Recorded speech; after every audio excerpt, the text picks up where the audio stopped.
Hey, and welcome to OTPPS number 2. Oh, outside the box puzzle Sunday. So I left you on the first edition with a simple puzzle, a relatively simple one. White opens with F. No, it's very tricky. White opens with F3, and he plays King F2, King G3, and King H4. And your goal was to find or construct a game where the king gets checkmated after King H4, black checkmates on the fourth move. And most tries that I saw, both on YouTube that people sent me and just discussing this with people live, is people trying to play D5. Okay, it looks logical. When the king arrives on H4, you want this diagonal covered to cover the H3 square. And then people were trying to get the queen in, but already Queen D6, King G3 isn't legal. That was one of the stipulations. The moves have to be legal. So what to do? People tried something like this, but it's not enough. Okay, like G6 and knight F5. No, I have G5, There's always one move missing. But there are people that got it. And I will now show you the solution. So F3 is the first move. And black actually has a dual solution. He can play E6 or E5. It doesn't matter. Let's say E5. King F2. And now you go outside the box. Queen to F6. That's the outside the box move. What's going on here? King G3. Queen takes F3. King H4. And bishop to E7. I told you it was outside the box. So a really cool puzzle. And kudos for those who solved it. One of them was Jonathan Wilson. Took me a bit to find the maiden 4. F3, E5, King F2, Queen F6, King G3, Queen takes F3, check, King H4, and Bishop E7, checkmate. I'm curious if there are any other solutions though.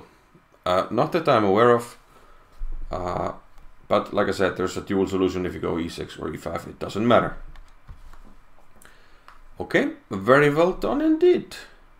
So let's see the puzzle for OTPPS number 3, which you have a week to solve. So here's your mission, should you choose to accept it. I will now set up the position. Okay, so finally here we have it. So this is your mission for OTBPS outside the box puzzle Sunday number 3. So this is actually not a real chess position because we don't have a white king. But that is exactly your mission.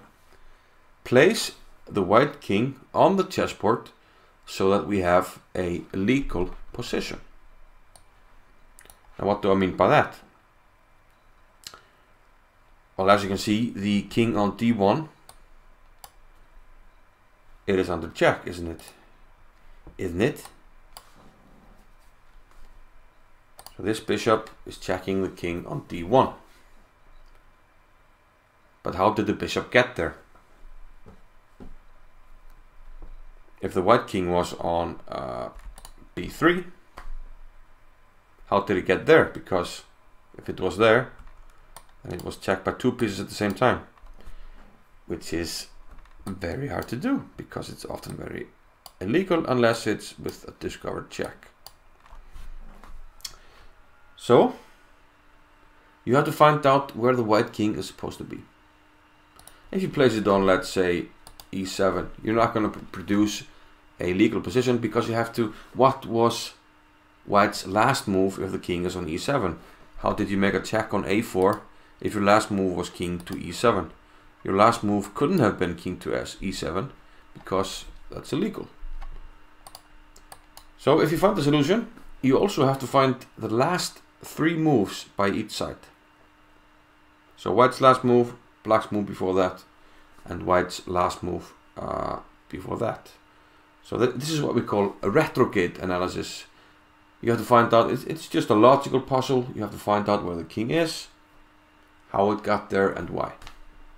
If you have any questions about the problem, feel free to post them in the comments. But until next Sunday, good luck solving.